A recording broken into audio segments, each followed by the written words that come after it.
Coverage ન્યૂઝમાં આપનું સ્વાગત છે। અમદાવાદના પૂર્વ વિસ્તારમાં આવેલ કૃષ્ણનગર વિસ્તારમાં 500 થી વધુ રાજપૂત સમાજના લોકો દ્વારા 1 કિલોમીટર લાંબી રેલી કાઢી વિરોધ પ્રદર્શન કરવામાં આવ્યું। રાજકોટ લોકસભાના ભાજપના ઉમેદવાર પુરુષોત્તમ રૂપાલા દ્વારા કરવામાં આવેલા વિવાદાસ્પદ નિવેદનને લઈ ક્ષત્રિય સમાજ દ્વારા ઠેર ઠેર વિરોધ પ્રદર્શન અને કાર્યક્રમો કરવામાં આવી રહ્યા છે। હવે અમદાવાદના વિવિધ વિસ્તારોમાં પણ ભાજપના ઉમેદવાર પુરુષોત્તમ રૂપાલા વિરુદ્ધ રેલીઓ અને વિરોધ પ્રદર્શન કરવામાં આવી રહ્યું છે। અમદાવાદના પૂર્વ વિસ્તારમાં આવેલ કૃષ્ણનગર વિસ્તારમાં 500 થી વધુ રાજપૂત સમાજના લોકો દ્વારા 1 કિલોમીટર લાંબી રેલી કાઢી વિરોધ પ્રદર્શન કરવામાં આવ્યું હતું। રાજપૂત સમાજની 200 થી વધુ મહિલાઓ રેલીમાં જોડાઈ હતી અને રૂપાલા હાય હાયના નારા લગાવી છાજિયા લીધા હતા। મોટી સંખ્યામાં રાજપૂત સમાજના લોકો ઉપસ્થિત રહ્યા હતા। અમદાવાદના પૂર્વ વિસ્તારમાં કૃષ્ણનગર રાજપૂત સમાજ દ્વારા આજે સાંજે નોબલ સ્કૂલ પાસે મહારાણા પ્રતાપ ચોકથી રેલીનું આયોજન કરવામાં આવ્યું હતું। મહિલાઓ કેસરી સાડી અને પુરુષો સફેદ શર્ટ અને સાફામાં રેલીમાં જોડાયા હતા। રેલીમાં અંદાજે 500 થી વધુ મહિલાઓ અને પુરુષો જોડાયા હતા।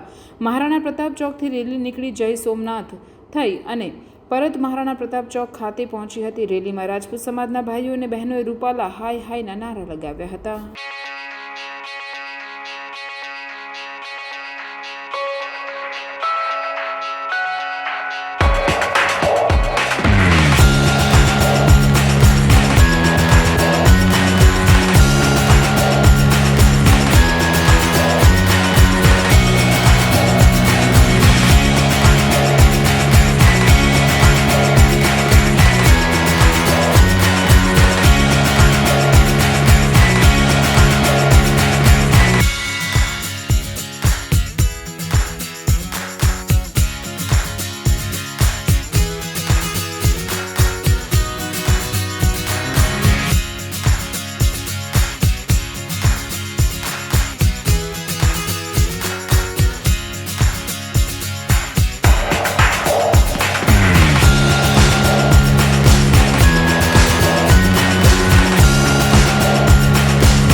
अन्य खबरों के लिए चैनल को सब्सक्राइब कीजिए। खबरों का नोटिफिकेशन पाने के लिए बेल आइकॉन को जरूर दबाएं।